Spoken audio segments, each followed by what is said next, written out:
Gente, hoje eu vim trazer um vídeo um pouco diferente para o canal. Eu decidi gravar.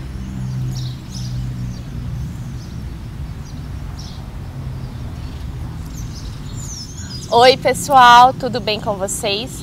Gente, hoje eu decidi gravar um vídeo um pouquinho diferente aqui para o canal. Eu vou falar sobre o meu testemunho. Provavelmente eu vou dividir esse vídeo em duas partes para não ficar muito extenso. E eu quero contar um pouquinho para vocês da minha trajetória antes de me tornar cristã, né? O que aconteceu no meu período de juventude, infância, enfim, coisas que me motivaram e me levaram a esse caminho. E depois eu vou contar um pouquinho de como eu conheci mais profundamente Jesus, como eu optei por essa religião, enfim, todas as coisas que cercam o meu testemunho. E eu espero que vocês gostem. Me desculpem pelos barulhos aleatórios, eu não tenho microfone, mas ouçam com um foninho de ouvido que dá tudo certo. Compartilhem muito esse vídeo para que alcancem mais pessoas e para que a nossa família cresça. Um beijo e vem comigo! Bom, pessoal, eu nasci em berço católico, a minha família sempre foi muito religiosa. E por conta deles serem muito religiosos, eu também cresci sempre envolvida em coisas da igreja. Desde pequena eu já participava de catequese, eu frequentava retiros, todos os eventos que cercam a igreja católica eu praticava, eu frequentava. Eu também lia a palavra na igreja desde muito novinha e até um bom período da adolescência. Eu sempre fazia leituras, teatros, enfim, sempre estava muito envolvida nesse meio. Então, quando chegou um período da minha adolescência, eu mais um amigo começamos a dar catequese para as crianças. Foi um período muito gostoso, eu até achei que eu seria professora. E a gente tem um convidado especial no vídeo, né? Um tchau, né? Enfim. E eu até achei que eu seria professora na época, de tanto que eu gostava de cuidar de criança, de me envolver com crianças. E depois nós também iniciamos um grupo de jovens. Na verdade, né, a gente tinha um líder e esse líder confiou essa tarefa a nós, para a gente dar sequência. E era um bairro pequeno, hoje já é um bairro grande, né, minha mãe mora lá ainda. E enfim, foi esse período que eu me envolvi muito na igreja. Só que chegou um determinado momento da minha vida, onde todos nós adolescentes queremos, né, sei lá o que dá na gente, os nossos nervos, a flor da pele, né?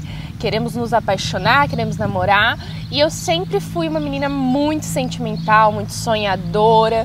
Sempre sonhei com meu príncipe encantado vindo num cavalo branco.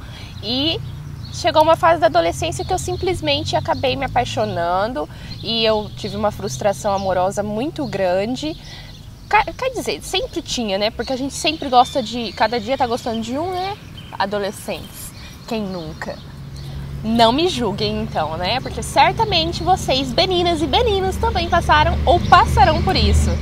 Enfim, com toda essa frustração amorosa, né, o adolescente ele fica assim muito revoltado, muito de mal com a vida e quer ser o vida louca para curar essas cicatrizes. Nós achamos, né, que fazer coisas aparentemente boas, que na verdade não são boas, né, eu tô me relacionando a festas, baladas, não querer mais nada sério com ninguém, esse tipo de coisa. Adolescente acha que isso aí vai curar a ferida, que isso aí vai fazer a gente esquecer, parar de sentir. E foi o que eu fiz. Eu parei definitivamente de frequentar a igreja, eu ia lá de vez em quando e eu me juntei com um grupo de amigos que eu conheci na época. Como nessa época eu trabalhava em uma rádio, eu ajudava com o processo de divulgações de shows, de eventos, eu comecei a juntar essa galera e a gente começou a organizar festas, onde eu divulgava a festa. Gente, era um grupo, acho que de 10 meninos e eu era a única menina. Só que assim, sempre com respeito. Sabe quando você é tratada como a irmã caçula? Era tipo isso. E eu ficava responsável por divulgar as festas. Com isso, a minha popularidade foi crescendo, pelo menos naquele meio, com aquelas pessoas que eu convivia.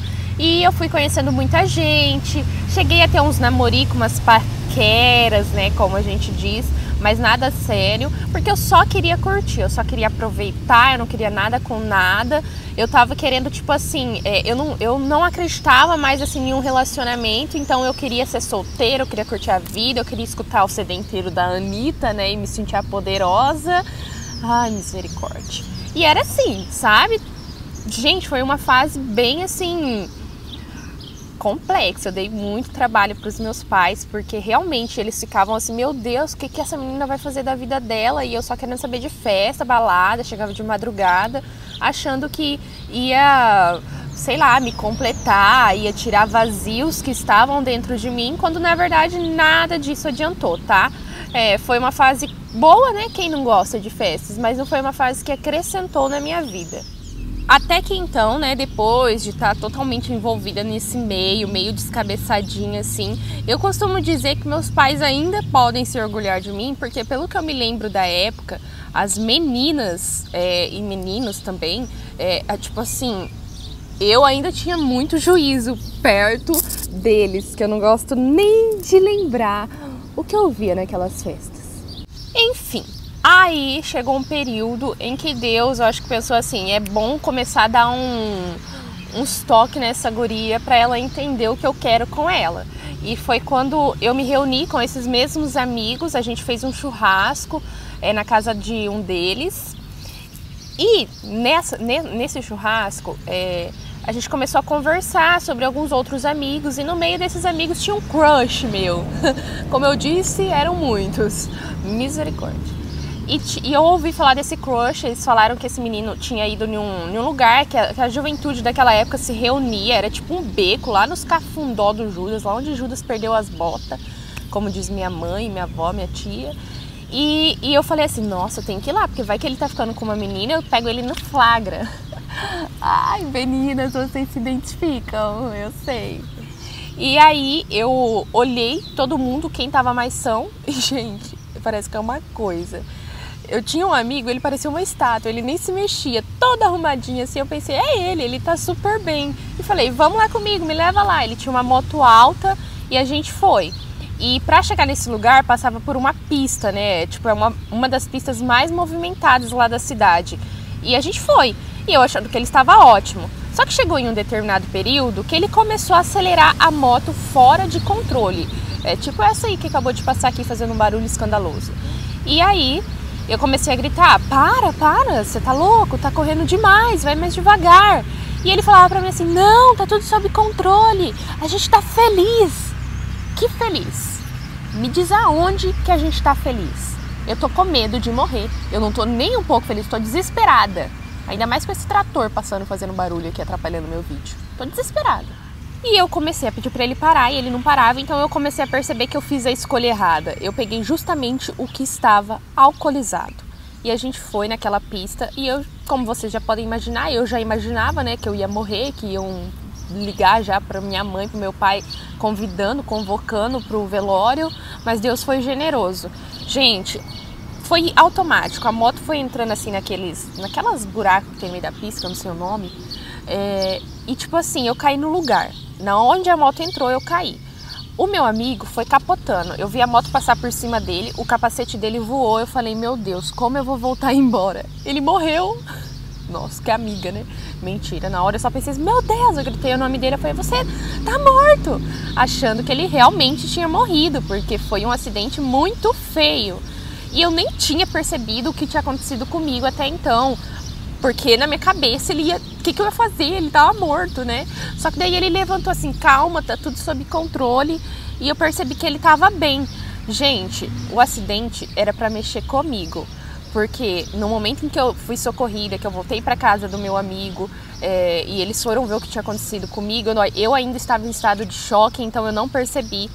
E aí eles rasgaram assim a minha calça, e no que eles rasgaram, a minha perna tava com o mapa do Chile desenhado nela, assim, totalmente exposta. Por causa de 2 dedinhos não pegou o osso do meu joelho e graças a Deus eu não precisei fazer a cirurgia. E eu lembro que daí eles ligaram pro meu pai, o meu pai veio me socorrer, né? Na verdade eles não queriam ligar, mas como precisava da minha documentação, porque eu era menor de idade, eles ligaram. E na hora que eu entrei no carro, assim, a sensação que eu tinha era, meu Deus, acabei com a minha vida. O meu pai não deu uma palavra comigo.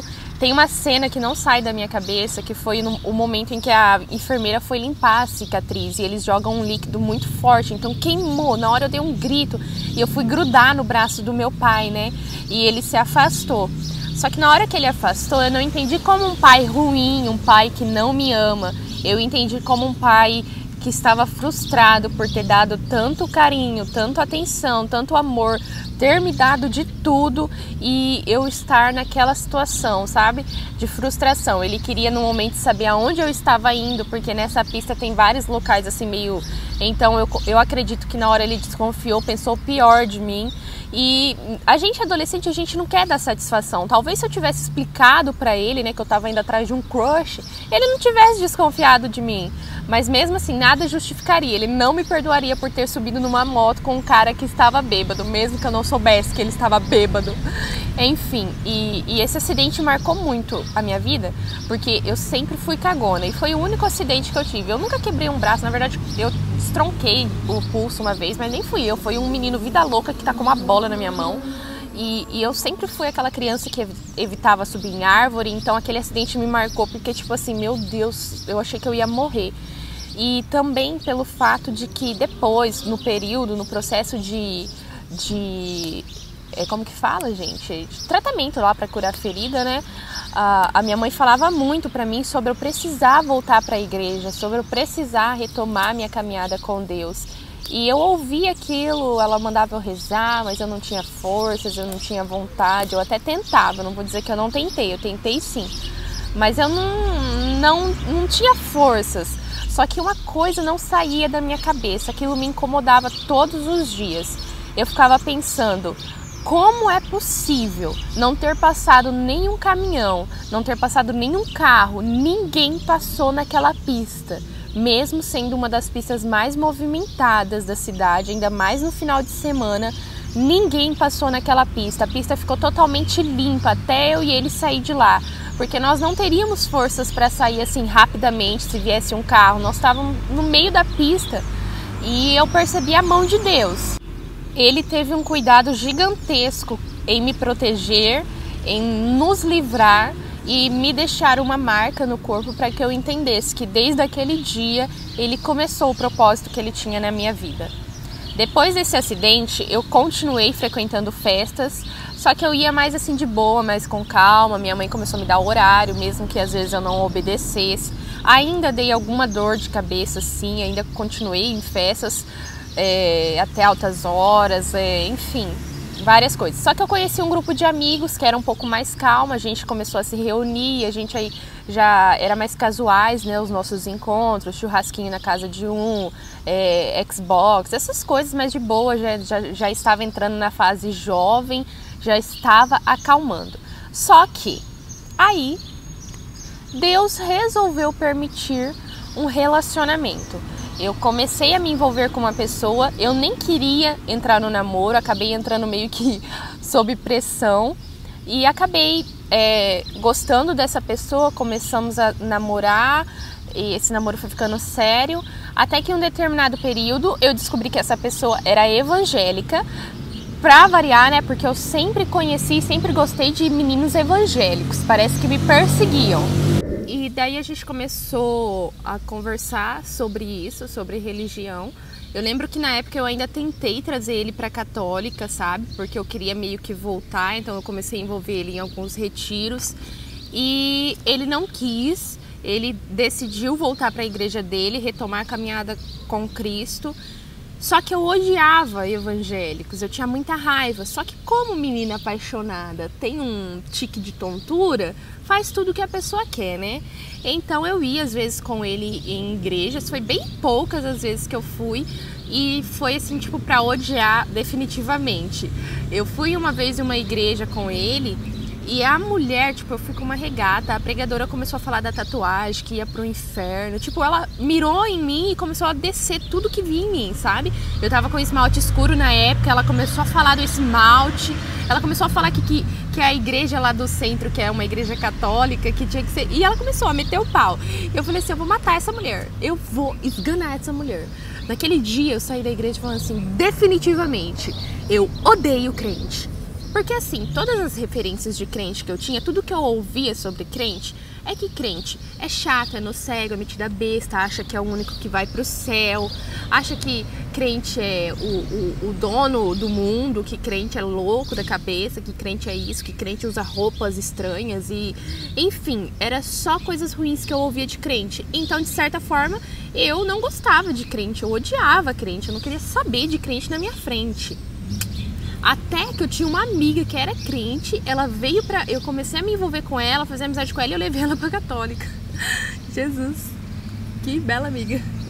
E essa mesma amiga, um dia eu sentei com ela no banco do colégio, como ele já estava decidido a voltar pra igreja, e eu falei pra ela assim, eu vou terminar, porque eu nunca vou ser crente, eu nunca vou andar com esse povo, com esse tipo de gente. Aí ela falou pra mim assim, amiga, não gospe pra cima, porque cai na testa. Parece que caiu, né?